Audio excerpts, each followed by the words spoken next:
이스라엘 들으라 생명의 말씀 야훼님은 우리의 주님이시. 참여 예수님 안녕하세요. 오늘 성경 맛들이기 에스테르기 2장 19절에서 4장 17절까지 함께 읽겠습니다. 성부와 성자와 성령의 이름으로 아멘. 말씀은 바로 네 곁에 있고 내 입에 있고 내 마음에 있다. 주님 성령의 빛으로 저희 눈을 여시어 주님의 길을 보게 하시고 저희 귀를 여시어 생명의 말씀을 듣게 하소서. 아멘. 성부와 성자와 성령의 이름으로 아멘. 모르도카이가 역적 모의를 밝혀내다. 처녀들이 두 번째로 모집될 때 모르도카이는 궁궐 대문에서 근무하고 있었다. 에스테르는 모르도카이가 명한 대로 자기의 혈통과 민족을 밝히지 않았다. 모르도카이의 양육을 받을 때처럼 에스테르는 그가 말한 대로 하였다. 모르도카이가 궁궐 대문에서 근무하고 있을 때 어전지기들 가운데 빅탄과 테레스라는 임금의 넷이 둘이 불만을 품고 크세르크세스 임금을 해치려 꾀하였다. 이 일이 모르도카이에게 알려져 그는 에스테르 왕비에게 알리고 에스테르는 이를 모르도카이의 이름으로 임금에게 고하였다. 이 사건이 조사되어 사실로 드러나자 그 두 사람은 말뚝에 매달리게 되었다. 이 일은 임금 앞에서 궁중일지에 기록되었다. 새 제상 하만과 모르도카이가 갈등을 빚다. 이런 일들이 있은 뒤 크세르크세스 임금은 아각 사람 함무다타의 아들 하만을 중용하였는데 그를 들어올려 자기 곁에 있는 모든 대신들보다 높은 자리에 앉혔다. 궁궐 대문에서 근무하는 임금의 모든 시종들이 하만 앞에서 무릎을 꿇고 절을 해야 하였으니 임금이 그렇게 명령하였기 때문이다. 그러나 모르도카이는 무릎을 꿇으려고도 절을 하려고도 하지 않았다. 그러자 궁궐 대문에서 근무하는 임금의 시종들이 모르도카이에게 자네는 왜 임금님의 명령을 거역하는가 하고 말하였다. 그들이 그에게 날마다 권하였지만 모르도카이는 끝내 듣지 않았다. 그래서 그들은 자기는 유다 사람이라고 하는 모르도카이의 말이 얼마나 오래 가는지 보려고 하만에게 보고하였다. 하만은 모르도카이가 무릎을 꿇지도 절을 하지도 않는 것을 보고 노기로 가득 찼다. 그러나 모르도카이 하나만 해치우는 것으로는 눈에 차지 않았다. 모르도카이가 어느 민족인지가 자기에게 보고되자 하만은 크세르크세스 왕국 전역에 있는 유다인들을 모두 몰살하려고 꾀하였다. 하만이 유다인 몰살을 꾀하다. 크세르크세스 임금 제12년 첫째 달인 니산달에 하만이 자기 앞에 푸르 곧 주사위를 각 날과 각 달에 따라 던지게 하니 12째 달인 아다르 달이 나왔다. 그래서 하만은 크세르크세스 임금에게 말하였다. 임금님, 왕국의 모든 주에는 민족들 사이에 흩어져 있으면서도 저희들끼리만 떨어져 사는 민족이 하나 있습니다. 그들의 법은 다른 모든 민족들의 법과는 다를 뿐만 아니라 임금님의 법마저도 그들은 지키지 않습니다. 그들을 이대로 내버려 두시는 것은 임금님께 합당치 못합니다. 임금님께서 좋으시다면 그들을 절멸시키라는 글을 내리시기 바랍니다. 그러면 저는 은 1만 탈렌트를 달아서 행정관들 손에 넘겨 내탕고에 들여놓게 하겠습니다. 그러자 임금은 인장 반지를 손에서 빼어 아각 사람 함무다타의 아들 유다인들의 적 하만에게 건네주었다. 그리고 임금은 하만에게 말하였다. 은은 그대 차지요. 이 민족도 그대가 좋을 대로 처리하시오. 그리하여 첫째 달 14날 임금의 서기들이 불려가 모든 것을 하만이 명령하는 대로 써서 임금의 총독들과 각 주를 관장하는 지방관들과 각 민족의 대신들에게 보내는 문서를 각 주의 글과 각 민족의 말로 작성하였다. 그 문서는 크세르크세스 임금의 이름으로 작성되어 임금의 반지로 봉인되었다. 그런 다음 파발꾼들 편으로 임금의 각 주에 서신이 발송되었다. 아이와 여자 할 것 없이 어린이에서 노인에 이르기까지 모든 유다인들을 12째 달인 아다르달 14흔날 한날에 파멸시키고 죽여서 절멸시키고 그들의 재산을 몰수하라는 것이었다. 그 서신의 사본은 이러하다. 크세르크세스 대왕이 인도에서 에티오피아까지 이르는 127개 주의 제후들과 그 예하 지방관들에게 이 글을 써 보냅니다. 과인은 수많은 민족들을 지배하고 온 세계를 통치하게 되었지만 권력의 오만함으로 방자하게 되지 아니하고 오히려 항상 더욱 온화하고 관대하게 다스려 신민들의 삶을 모든 면에서 어떠한 소란도 없이 안정시키고 왕국을 그 경계선 끝까지 평온하고 마음대로 다닐 수 있게 만들어 모든 사람이 열망하는 평화를 회복하리라 결심한 바 있습니다.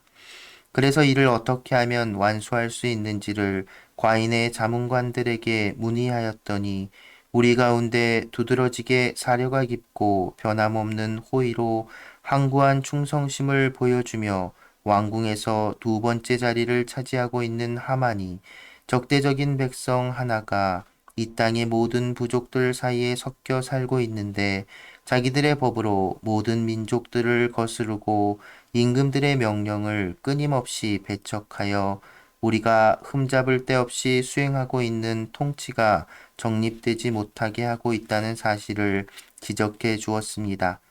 이제 우리는 이 백성이 혼자서 유별나게 모든 사람과 끊임없이 적대 관계를 이루면서 자기네 법에 따라 기이한 생활 방식으로 떨어져 살며 우리 일에 나쁜 감정을 품고 극악한 짓들을 저질러 왕국의 안전을 위협하기에 이르렀다는 사실을 깨닫게 되었습니다. 그래서 과인은 이렇게 명하는 바입니다. 국사를 관장하는 자리에 있으면서 우리에게는 제2의 아버지인 하만이 여러분들에게 보낸 문서에 명기된 자들을 금년 12째 달인 아다르달 14흔날에 여자와 아이들을 막론하고 모두 인정사정 전혀 볼 것 없이 그들의 원수들의 칼로 뿌리째 절멸시켜 예나 지금이나 적대적인 자들이 단 하루의 저승으로 세차게 떨어져서 앞으로 우리의 국사가 안정과 안녕 속에 수행될 수 있게 하십시오. 그리고 이 문서의 사본이 각 주의 법령으로 선포되고 모든 민족들에게 공포되어 그날에 대비하게 하였다. 파발꾼들은 임금의 분부를 받고 급히 달려나갔다. 어명은 수사 왕성에도 선포되었다. 임금과 하만은 술자리를 가졌지만 수사 성읍은 혼란에 빠졌다. 모르도카이가 에스테르의 개입을 요구하다. 모르도카이는 일어나고 있는 일을 모두 알게 되었다. 그리하여 모르도카이는 제 옷을 찢고 자루옷을 입은 다음 제를 뒤집어 쓰고 성읍 한가운데로 가서 대성통곡을 하였다. 그는 궁궐 대문까지 와서 멈추었다. 자루옷을 입고서는 궁궐 대문을 들어설 수 없었기 때문이다. 각 주에서도 임금의 분부와 어명이 도착한 곳마다 유다인들은 단식하고 울고 탄식하며 크게 통곡하였다. 많은 이들이 자루옷을 입고 제 위에 들어 누웠다. 에스테르의 시녀들과 내시들이 와서 에스테르에게 이 일을 알리자 왕비는 경악하여 마지 않았다. 이어 모르도카이에게 옷가지들을 보내어 자루옷을 벗고 갈아입으라고 하였지만 그는 받지 않았다. 에스테르는 자기 시중을 들도록 임금이 지명해준 내시들 가운데 하나인 하탁을 불러 모르도카이에게 가서 무슨 일이며 이유가 무엇인지 알아보라고 지시하였다. 하탁이 궁궐 대문 앞 성읍 광장에 있는 모르도카이에게로 나갔다. 모르도카이는 자기가 겪은 모든 일과 하만이 유다인들을 절멸시키는 대가로 내탕고에 내놓겠다고 장담한 은전의 정확한 액수까지 밝혔다. 그리고 그들을 몰살시키도록 수사에 반포된 칙명서의 사본을 그에게 주면서 에스테르에게 보여 사정을 알리게 하였다. 또한 임금에게 나아가 자비를 간청하고 자기 민족을 위하여 사정하라는 당부를 에스테르에게 전하게 하였다. 왕비는 나의 손에서 자랄 당시에 비천하였던 날들을 생각해 보시오. 임금 다음가는 제2인자 하만이 우리에게 죽음을 선고하였으니 하느님께 간청하고 임금님께 우리 사정을 말씀드려 우리를 죽음에서 구하시오. 하탁이 돌아와 에스테르에게 모르도카이의 말을 전하였다. 에스테르는 하탁과 이야기하고 나서 모르도카이에게 이렇게 전하라고 명령하였다. 임금님의 모든 시종과 임금님께 속한 모든 주의 백성들이 알고 있는 바와 같이 부름을 받지 않고 안뜰로 임금님께 나아간 자에게는 남자든 여자든 오직 한 가지 법규만이 있으니 곧 사형입니다. 오직 임금님이 황금 왕호를 내밀어 주셔야만 살아날 수 있습니다. 그런데 저는 이미 30일 동안이나 임금님께 들도록 부름을 받지 못한 형편이랍니다. 에스테르의 이 말이 모르도카이에게 전달되자 모르도카이는 에스테르에게 이렇게 전하라고 일렀다. 왕궁에 있다고 모든 유다인들 가운데 왕비만 살아남으리라고 속으로 생각하지 마시오. 그대가 이런 때 정령 침묵을 지킨다면 유다인들을 위한 해방과 구원은 다른 데서 일어날 것이요. 그러나 그대가 그대의 아버지 집안을 절멸하게 될 것이요. 누가 알겠소? 지금과 같은 때를 위하여 그대가 왕비 자리에까지 이르렀는지. 그러자 에스테르는 모르도카이에게 이렇게 전하라고 일렀다. 가서 수사에 살고 있는 모든 유다인들을 모아 저를 위하여 함께 단식해 주십시오. 사흘 동안 밤이고 낮이고 먹지도 마시지도 마십시오. 저도 마찬가지로 저의 시녀들과 함께 단식하겠습니다.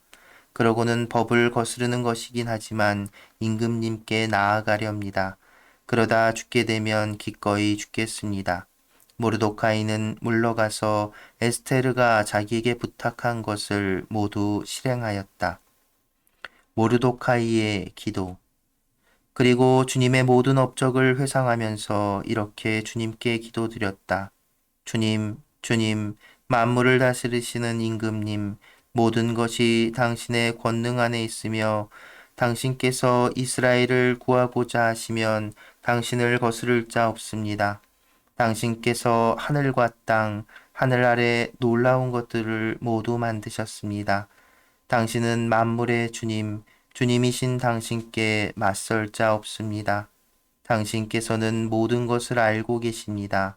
방자한 하만에게 무릎 꿇고 절하지 않음은 제가 교만해서도 오만해서도 명예를 좋아해서도 아님을 주님 당신께서는 아십니다. 이스라엘의 구원을 위해서라면 그의 발바닥에라도 기꺼이 입 맞추었소이다. 제가 그렇게 행동한 것은 인간의 영광을 하느님의 영광 위에 두지 않으려는 것이었습니다. 저의 주님이신 당신 말고는 아무에게도 무릎 꿇고 절하지 않으리니 제가 이렇게 함은 교만 때문이 아닙니다. 이제 주 하느님, 임금님, 아브라함의 하느님, 당신의 백성을 돌보아 주소서. 저희를 멸망시키려 눈독을 들이고 예로부터 내려오는 당신의 재산을 파멸시키려 저들이 욕심을 부리고 있습니다. 이집트 땅에서부터 당신 자신을 위하여 속량하신 당신의 몫을 업신여기지 마소서. 저의 간청을 들으시어 당신의 가산을 가엾이 여기시고 저희의 슬픔을 잔치로 바꾸옵소서. 그리하면 저희가 살아 당신의 이름을 찬양하오리다. 주님, 당신을 찬미하는 이들의 입을 없애버리지 마소서. 온 이스라엘도 힘껏 외쳤다. 죽음이 그들 눈앞에 다가왔기 때문이다. 에스테르의 기도. 에스테르 왕비도 죽음의 공포에 사로잡혀 주님께 피신처를 구하였다. 그는 화려한 의복을 벗고 고뇌와 슬픔의 의복을 입었다. 값진 향료 대신 재와 오물을 머리에 뒤집어 쓰고 자기 몸을 거칠게 다루었으며 즐겨 치장하던 온몸을 헝클어진 머리칼로 덮었다. 그러고 나서 이스라엘의 주님께 이렇게 기도드렸다. 저의 주님, 저희의 임금님, 당신은 유일한 분이십니다. 외로운 저를 도와주소서. 당신 말고는 도와줄 이가 없는데 이 몸은 위험에 닥쳐 있습니다. 저는 날 때부터 저의 가문에서 들었습니다. 주님, 당신께서 모든 민족들 가운데에서 이스라엘을, 모든 조상들 가운데에서 저희 선조들을 영원한 재산으로 받아들이시고 약속하신 바를 채워주셨음을 들었습니다. 그러나 이제 저희는 당신 앞에 죄를 지었고 당신께서는 저희를 원수들의 손에 넘기셨습니다. 저희가 그들의 신들을 숭배하였기 때문입니다. 주님, 당신께서는 의로우십니다. 그러나 이제 그들은 저희의 쓰라린 종살이로 만족하지 않고 자기네 신상들과 손을 맞잡았습니다. 이는 당신 입에서 나온 규정을 폐기하고 당신 재산을 없애버리며 당신을 찬미하는 이들의 입을 틀어막고 당신 집의 영광과 당신 재단을 치워버리려는 것이며 다른 민족들이 입을 열어 헛된 우상들을 찬양하고 살덩어리뿐인 임금을 영원히 찬탄하게 하려는 것입니다. 주님, 당신의 왕호를 존재하지도 않는 자들에게 넘기지 마소서. 저희의 몰락을 그들이 비웃지 못하게 하시고 오히려 그들의 흉계를 그들 자신에게로 되씌우시어 저희를 거슬러 이 일을 시작한 자를 그 본보기로 삼으소서. 기억하소서. 주님, 저희 고난의 때에 당신 자신을 알리소서. 저에게 용기를 주소서. 신들의 임금님, 모든 권세의 지배자시여, 사자 앞에 나설 때 잘 조화된 말을 제 입에 담아주시고 그의 마음을 저희에게 대적하는 자에 대한 미움으로 바꾸시어 그 적대자와 동조자들이 끝장나게 하소서. 당신 손으로 저희를 구하시고 주님, 당신밖에 없는 외로운 저를 도우소서. 당신께서는 모든 것을 알고 계시며 제가 무법자들의 영광과 할례받지 않은 자들과 모든 이민족들의 잠자리를 경멸함을 알고 계십니다. 당신께서는 저의 곤경을 아십니다. 제가 공식 석상에 나가는 날 머리에 쓰는 제 위엄의 상징을 경멸함을 아십니다. 저는 그것을 개짐처럼 경멸하여 쉬는 날에는 쓰지도 않습니다. 당신의 여종은 하만의 식탁에서 함께 먹지 않았고 임금의 연회를 영예롭게 하지도 않았으며 신들에게 바친 술을 마시지도 않았습니다. 또한 당신의 여종은 여기로 옮기고 나서부터 지금까지 당신이 아니고서는 기뻐한 적이 없습니다. 주 아브라함의 하느님, 만물 위에 권능을 떨치시는 하느님, 절망에 빠진 이들의 소리를 귀 여겨 들으시어 악인들의 손에서 저희를 구하소서. 또한 이 두려움에서 저를 구하소서. 성부와 성자와 성령의 이름으로 아멘. 말씀은 내 발의 등불이요 나의 길에 빛이옵니다. 주님, 저희가 성경을 생명의 말씀으로 믿고 기도하며 살고 선포하게 하시어 언제나 성령 안에서 평화와 기쁨을 누리게 하소서. 아멘. 성부와 성자와 성령의 이름으로 아멘. 참미 예수님, 안녕하세요. 네. 우리가 에스테르기를 읽고 있는데 재밌죠? 이것이 이제 그 정말 역사 소설이라고 어제 제가 말씀드렸는데, 음, 그러니까 실제 벌어졌던 일이 아니라 사람들에게 뭔가 메시지를 전달하기 위해 교훈을 전달하기 위해 쓰여진 그리고 특히나 이 에스테르기는 유다인들의 경전에서 축제 두루마리라고 부르는 5개의 책이 있어요. 그 중에 한 권입니다. 그게 뭐냐면 유다인들이 지내는 큰 축제들의 어떤 기원이나 그 의미를 설명하고 또 그 축제에 읽힌 두루마리가 있어요. 그 중에 이제 오늘 읽은 부분에서도 2장에 아니다 3장이구나. 3장에 보면 하만이 이제 계략을 꾸밀 때 푸르를 이 주사위인데 이 푸르 주사위를 이제 던지게 하는데 바로 이 거기서 유래된 푸림절이라는 축제가 있어요. 그 축제를 이제 축제 때 읽히는 이제 경전 그 두루마리입니다. 그래서 이야기가 아주 그 뭐랄까요? 이렇게 박진감 넘칩니다. 이제 그 위기가 이스라엘 백성에게 위기가 찾아오고 이제 오늘 읽은 부분은 그 위기가 확 드러난 거죠. 그래서 그 위기를 이겨내기 위해 이제 주인공이죠. 에스테르와 모르도카이가 이제 움직이고 이제 하느님께 간청하고 그래서 실제로 이제 에스테르와 모르도카이라는 두 영웅적인 이제 그 구원자죠. 구원자가 드러나지만 역시 그것을 이루어 주시는 분은 하느님이시라는 것.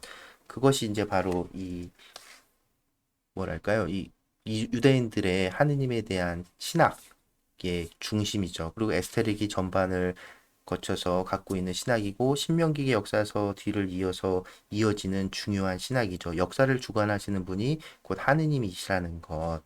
그것이 또 드러나는 그 모르도카이의 말이 있어요. 모르도카이가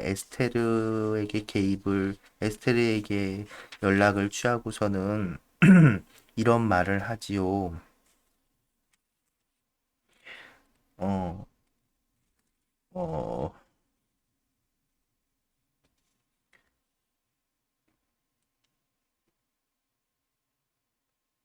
그 14절 보면 누가 알겠소 지금과 같은 때를 위하여 그대가 왕비 자리에까지 이르렀는지 4장 14절에 보면 이런 표현이 나오죠. 그러니까 그 사실은 이제 우리가 오늘 읽은 부분에서도 굉장히 길게 이렇게 표현된 부분 17절 이렇게 내가 4장에도 17절 돼서 쭉 있는 이제 어제 말씀드린 대로 그 히라버 성경에서 삽입된 부분들 이 부분을 뺀 히브리어만으로 된 그 부분 그 이야기 안에선 하느님이 대한 언급이 잘 없다고 말씀드렸잖아요.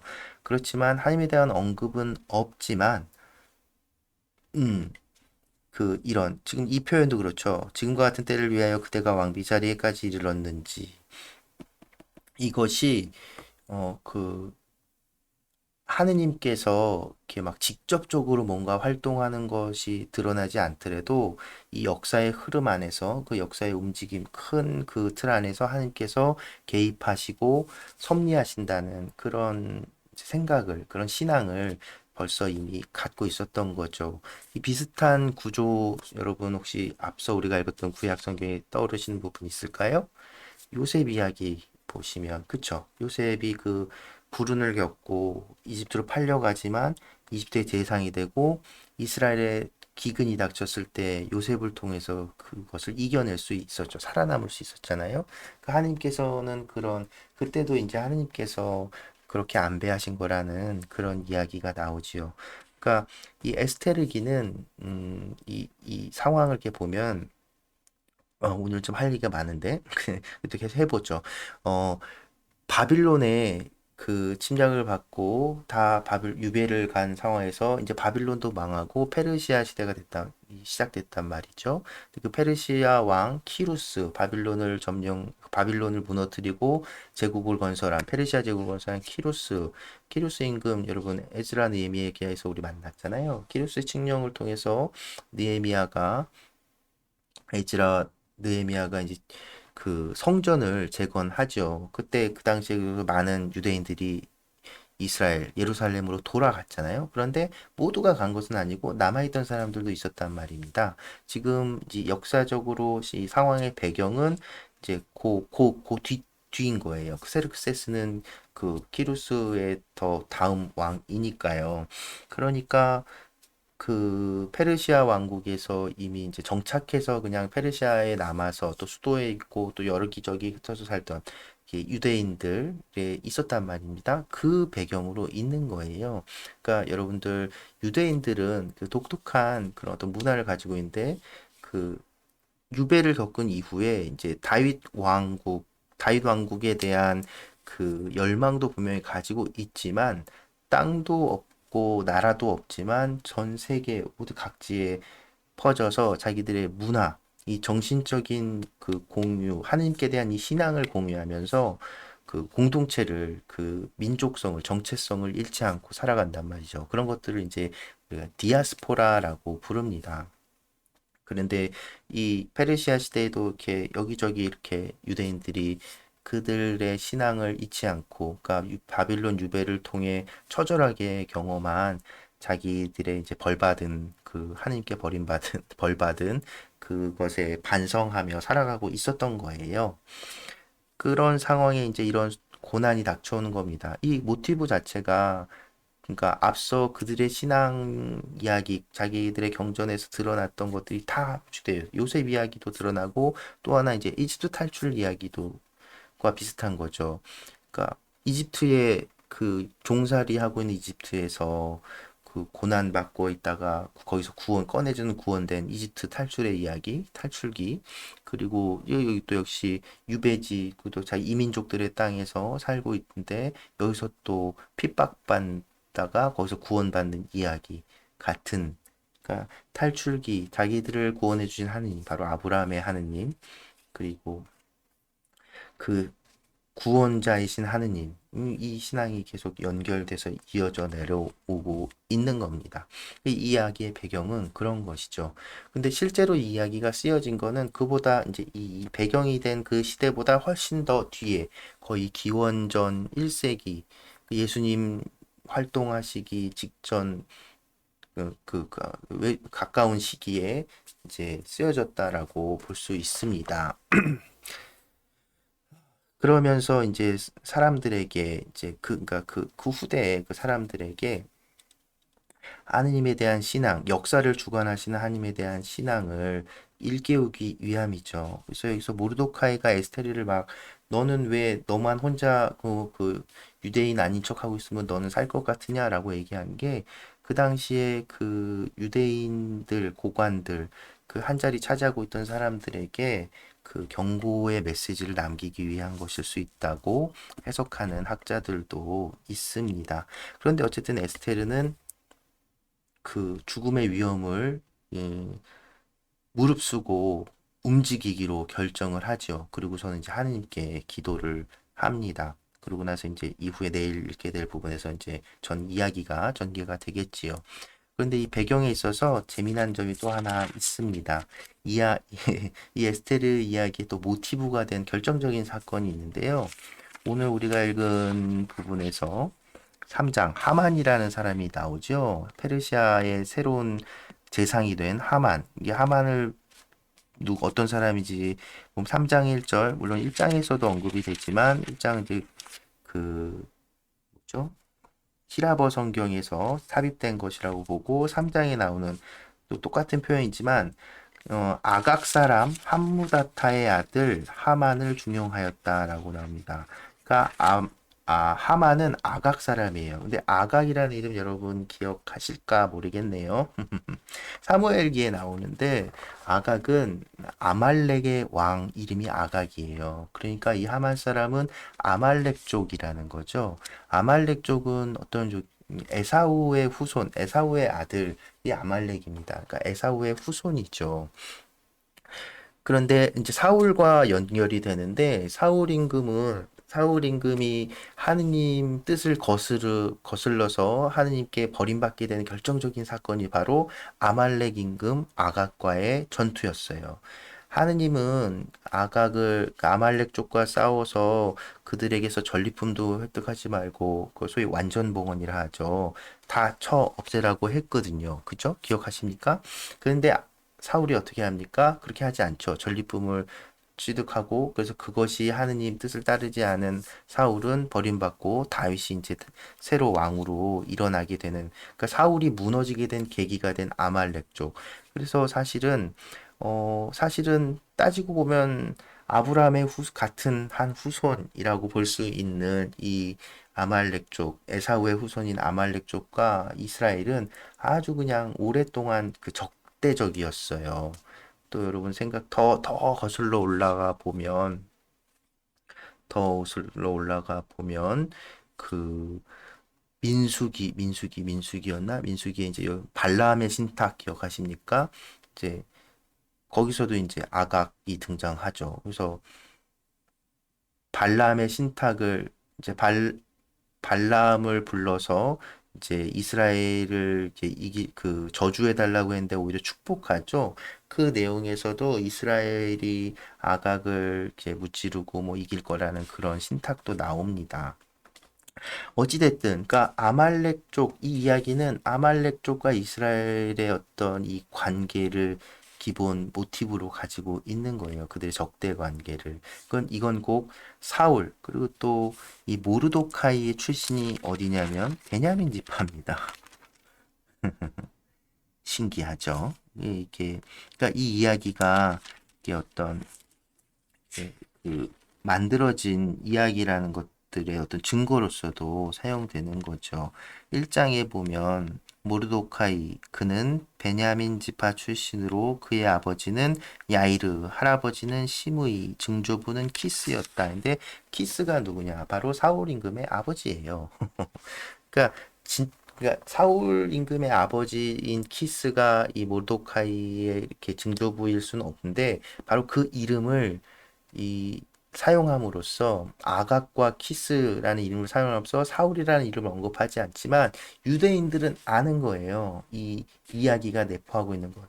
우리는 이제 구약 성경 그 이야기가 이렇게 깊이 이제 머릿속에 있지 않으니까 그 이름들을 들어도 뭐 또 낯선 새로운 이름인가 보다 하겠지만 유다인들은 이 이야기를 딱 들으면 이스라엘 사람들은 이 유대인들은 딱 이야기를 들으면 이 사울의 후손과 아각의 후손, 우리 이스라엘과 저 아말렉과의 이 사울을 그 추락시킨 이 원흉이 된 이 아말렉 쪽과의 어떤 그런 그 일이 생각하게 되는 거죠. 생각나게 되는 겁니다. 그래서 이 에스텔기를 이렇게 해석함에 있어서 어떤 학자들은 바로 이 사울의 이야기, 그리고 사울의 어떤 뭐랄까 그 실수, 죄 이런 것들을 이제 복권시키려는 어떤 의도 그것도 담겨 있다라고 해석하는 사람들도 있습니다. 이제 오늘은 또 이렇게 막 그 배경에 깔려 있는 것들이 너무 이게 방대하다 보니까 제가 줄여서 얘기를 했는데도 얘기가 좀 길어지네요. 또 읽은 부분도 좀 많이 있었고. 근데 여러분 이제 재밌죠. 이렇게 배경을 알게 되면 이 이야기가 더 재밌게 막 이렇게 되는 겁니다. 그래서 이제 우리 뒤에 이제 언급되겠지만 오늘 얘기가 나온 김에 다 얘기를 해두는 게 좋을 것 같은데 이제 전세가 역전이 됩니다. 그래서 그 이스라엘 모든 유대인들이 다 그 죽을 뻔한 위험에 처해 있는데 이것이 바뀌어서 이제 모르도카이와 하만이 싸우게 되고 이기게 되죠. 그런데 그 뒤에 우리가 읽게 되겠지만 유대인들은 이 하만의 그 재물 이런 걸 전리품으로 갖지 않습니다. 그럼 바로 사울이 또 떠오르는 거죠. 사울이 하나님의 말씀을 듣지 않고 아말렉 쪽의 전리품을 취해서 하나님 눈밖에 났던 것을 복권시키는 거예요. 그리고 앞서 얘기드렸던 민수기의 발라함을 통해서 드러난 하느님의 그 신탁 예언이 이제 성취되는 이스라엘이 아각을 이게 무찌르고 그보다 더 나은 나아지리라는 그런 표현을 지금 정확하게 생각이 안 나네요. 아무튼 그것이 이제 성취되는 이런 것들이 이제 에스테르기를 통해서 보여지는 거죠. 재밌죠. 그런 배경 안에서 이제 그래서 이 이야기. 그래서 그것들을 통해서 그럼 에스테르기는 그럼 이렇게 그럼 사울의 후손 베냐민 지파의 사람들이 자기들의 어떤 그 앞선 그러니까 자기들이 실추된 명예를 복권시키기 위해서 만들어진, 그럼 그게 무슨 의미가 있냐라고 얘기할 텐데, 그 안에 담겨진 것은 처음에 말씀드린 것처럼 우리 인간 사이에 이렇게 벌어지는 우연처럼 보이는 이 모든 사건들, 그 인간이 보기 이 한계가 있는 인간이 보기에는 이 좁은 시야로는 볼 수 없지만 더 큰 역사 안에서, 그 장구한 역사 안에서 하느님이 분명히 이렇게 개입하고 움직이시고 당신이 하신 말씀이 반드시 이루어진다는 것. 그리고 모르도카이하고 이 에스테르의 기도에 하나님께서 의로우신 분이라는 표현들이 막 나오잖아요. 그것은 무엇이냐면, 하나님께서, 그러니까 우리 이스라엘 백성은 당신을 섬기지 못하고 당신을 따르지 못하고 우상을 섬겨갖고 이렇게 벌을 받고 이렇게 있는데, 하나님께서는 당신이 하신 약속을, 우리는 지키지 못했지만, 그래서 벌 받지만, 하나님께서는 의로우시니까 우리에게 하신 그 다윗과 아브라함과 다윗에게 하신 그 약속을 저버리지 않으시는 분이라고 이렇게 기도하는 겁니다. 자비를 청하는 거죠. 그리고 이 표현들 중에 이제 당신의 재산, 하느님 당신의 재산, 그건 곧 이스라엘 백성인 거죠. 그러니까 그게 곧 하나님께서 이스라엘 선택하셨다는, 당신 것으로 선택하셨다는 그런 생각들. 그러니까 이제 생각이 정말 확장된 거죠. 이스라엘 사람들에게 나라는 정말 이제 중요하지 않은 거예요. 왕을 세워달라고 했던 초기 그 과오를 이제 깨달은 거죠. 왕은 하느님 뿐이시다. 그러니까 모르도카이가 하만에게 절하지 않은 이유도 그런 걸로 다 표현이 되고, 이런 이야기들인 겁니다. 그래서 이제 위기가 닥친 이 유대 민족, 이스라엘 민족에게 어떻게 이것을 이겨내고 그 가운데서 에스테르와 모르도카이가 어떤 일들을 벌이는지 또 천천히 읽어보도록 하지요. 네, 오늘은 좀 그 배경 설명을 위해서 좀 길어졌는데요. 오늘 이 정도 마무리하고, 네.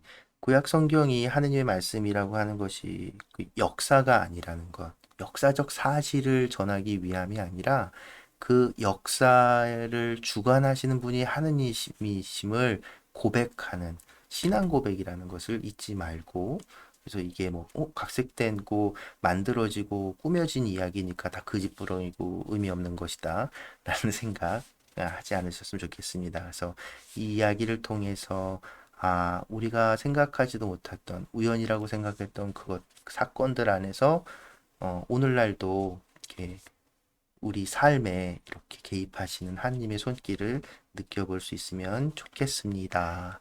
네, 그래서 오늘 이 정도로 마무리하고요. 오늘 또 재미난 노래, 좋은 노래를 이렇게 찾았는데, 장환진 씨라는 우리 생활성가 가수 유명한 분이 계세요. 이분이 지은 노래를 두 곡을 연달아서 이렇게 부른 영상이 있는데, 또 마침 모르도카이와 에스테르가 기도한 것 같은, 내용이 완전히 일치하진 않지만 하나님께 자비를 구하는 그런 어떤 노래, 성가가 있어서, 이 에스테르의 이 모르도카이와 에스테르의 기도를 듣는 마음으로 함께 이 노래 들어보면 좋겠습니다. 하느님이여 라는 노래하고 저를 구하소서 라는 노래, 제이팸 장환진 씨 함께하는 노래 들으며 마무리하겠습니다.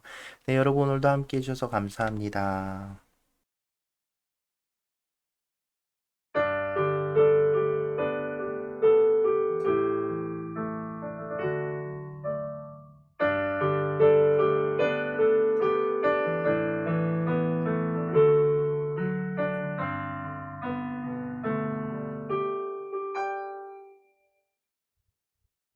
제게 길을 알려주소서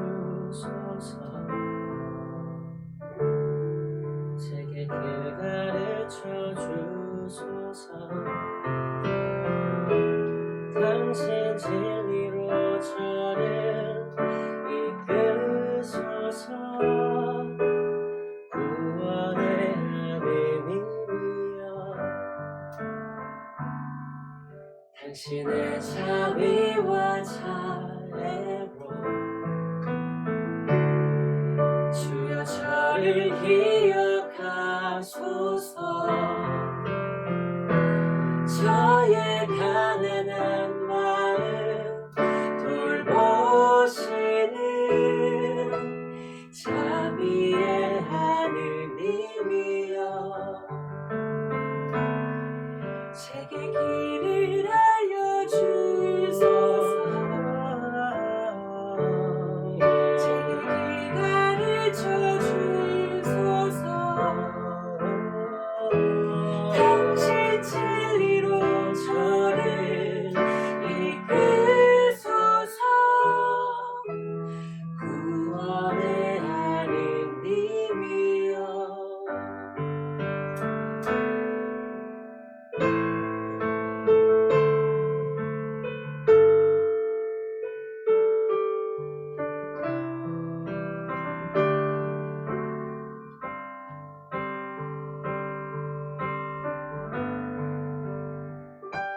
주님 당신 자애로 저를 구하소서. 저를 구해 주소서. 저의 피난처시며 진실하신 하느님, 주님 저의 하느님. 주님 당신 자애로 저를 구하소서. 저를 구해 주소서.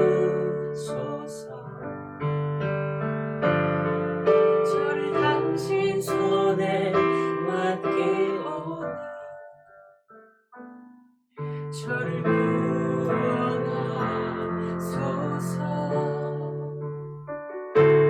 당신만 믿고 따라갑니다. 당신만 믿고 의지합니다.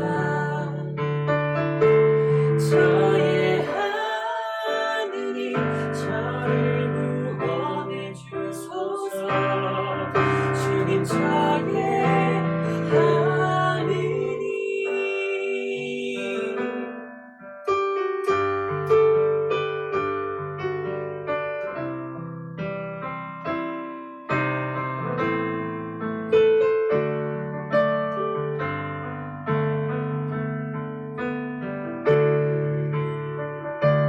주님 당신 자애로 저를 구하소서. 저를 구해 주소서. 저를 당신 손에 맡기오니 저를 구원하소서.